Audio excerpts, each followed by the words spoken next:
Friends, welcome to my channel fun time with Sunayana. তো আজকে আমরা আবার একটা রেসিপি তোমাদের সাথে শেয়ার করব, যেটা হচ্ছে মা এখন তোমাদের করে দেখাবে। তো চলো রেসিপিটা শেয়ার করি। এটা হচ্ছে কচুর লতি, যেটা আমি রান্না করে দেখাবো। এটাকে কেটে ভালো করে ধুয়ে রাখা হয়েছে। যদি কেউ কিভাবে কাটতে হয় জানতে চান তাহলে সেটা কমেন্টে জানাবেন। আর লাগছে এখানে কালো জিরে ফোড়নের জন্য, শুকনো লঙ্কা, তেজপাতা, আর এটা হচ্ছে সর্ষে গুঁড়ো। এটা হচ্ছে সানরাইজের সর্ষে গুঁড়ো। এটাকে আমি গরম উষ্ণ জলে 1 চিমটে নুন দিয়ে ভিজিয়ে রেখেছি। আর এটা তেজপাতা বলেছি, মনে হয় ভুলে গেলাম। যাই হোক, এবং স্টার্ট করবো রান্নাটা।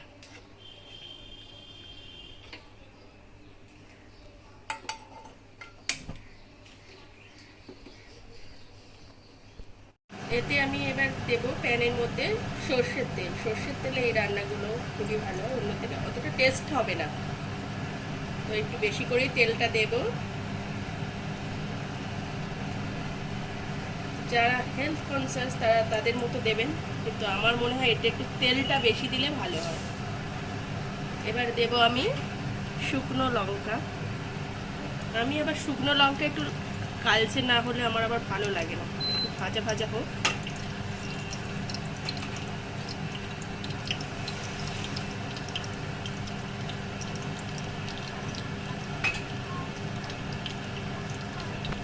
তো লঙ্কাটা আমার পছন্দ অনুযায়ী কালচে কালচে মানে পোড়া পোড়া হয়ে গেছে। এবার দিলাম তেজপাতা। এবার দেব কালো জিরে।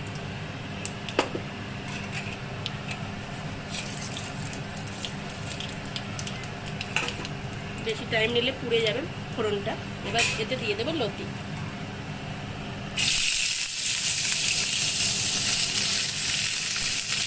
অনেকে এটা একটু সেদ্ধ করে নেয়, আমি করিনি, কারণ আমাদের ভালোই লাগে, এমনি গলায় লাগে না।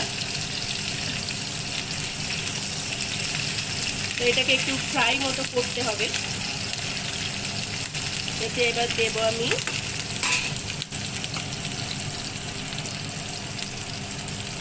নুন। এটা কিন্তু আপনারা সবসময় পরিমাণ মতো আপনাদের মতো দেবেন। একটু নুন দিলাম, পরে আবার লাগলে দেব। এখন চিনিটা দেব না, দেব হলুদ।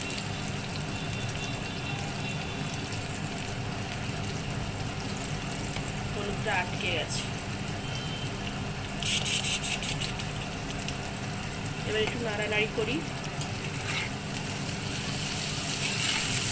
নাড়ানাড়ি করে একটু নেড়ে চেড়ে ঢাকা দিয়ে দেব।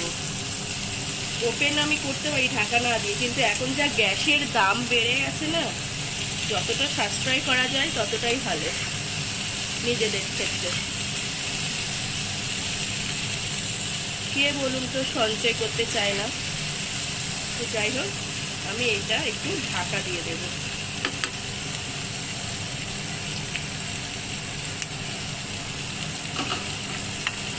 তো আমি এই প্লেটটা দিয়েই ঢাকা দিয়ে দিই।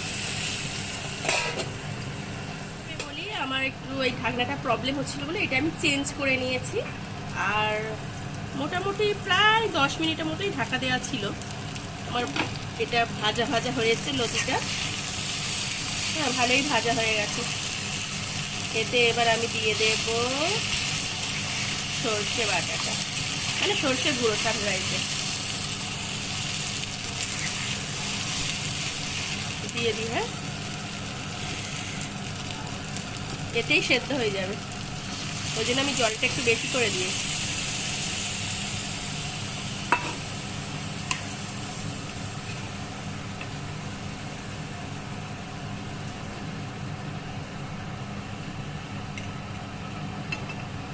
আর একটু জল দিতে হবে আমাকে। আমি এই সর্ষের বাটিটাতেই জলটা দেব।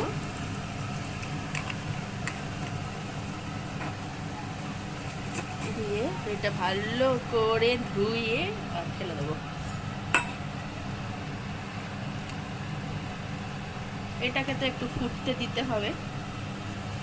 এটা একটু ফুটুক, তারপরে বাকি থাকবে চিনি, কাঁচা লঙ্কা। সেগুলো আপনাদেরকে তো বলেই দেব। একটু ঢাকা দিয়ে দিই আবার। 10 মিনিট হয়ে গেছে, ঢাকা দিয়ে রেখেছিলাম। এবার খুলে দেব। হ্যাঁ, আমার হয়ে গেছে, দেখুন এই দেখুন সেদ্ধ হয়ে গেছে, দেখেছেন? যারা একটু আরও নরম খেতে চান তাহলে তাদেরকে একটু বেশি জল দিতে হবে, একটু ঘাঁটা ঘাঁটা অনেকে খায়, কিন্তু আমরা এরকম গোটা গোটাই খাই। এতে অনেকে চিংড়ি মাছ দিয়ে করে, নারকেল দিয়ে করে, তো আমি তো সকালবেলা রান্না করছি, আমার হয়তো তাড়াতাড়ি করতে হবে, সেই জন্য আমি শুধু সর্ষে দিয়েই করছি। এটাও ভালো লাগবে, খারাপ লাগবে না। এবার আমার হয়ে গেছে। আমি প্রথমে অল্প নুন দিয়েছিলাম, আর একটু নুন দিতে হবে।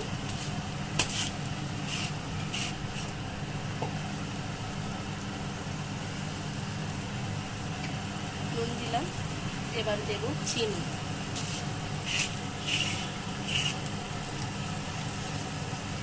একটু বেশি করে দেবো যেহেতু নিরামিষ এটা। আমার তো ভালো লাগে, বা আমাদের বাড়ির সবাই একটু মিষ্টি মিষ্টি খেতে ভালোবাসে নিরামিষ তরকারি। আপনাদের যেরকম ভালো লাগবে আপনারা সেরকমভাবেই দেবেন। এই শুকনো মতো হয়ে এসছে, ব্যাস আর কিছু করার নেই। এবার একটু জাস্ট করার নেই বলা ভুল, এবার দেবো এতে কাঁচা লঙ্কা আর সর্ষের তেল।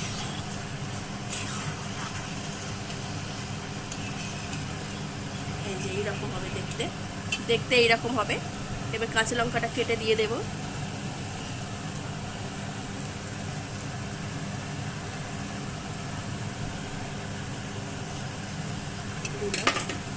কাঁচা লঙ্কাটা উল্টিয়ে দেবো, নাহলে সেদ্ধ হবে না।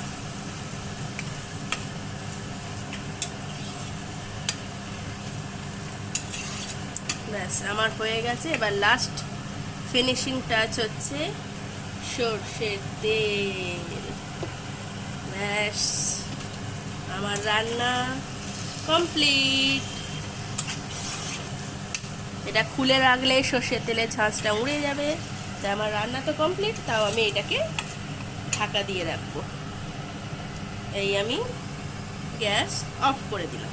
বন্ধুরা, আজকে আমার মা তোমাদের সাথে এই কচুর লতির রেসিপিটা শেয়ার করলো।